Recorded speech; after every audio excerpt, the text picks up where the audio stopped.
This is the Missouri Pacific Railroad swing bridge, crosses the Arkansas River, located in Judsonia, Arkansas.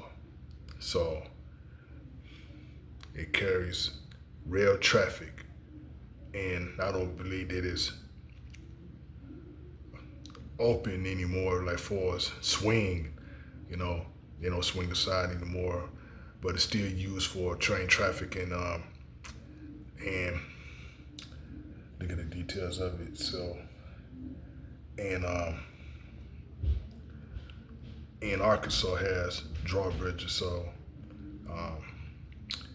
then you got another one, which is a highway one, but this is a railroad. So this is located in Judsonia, Arkansas.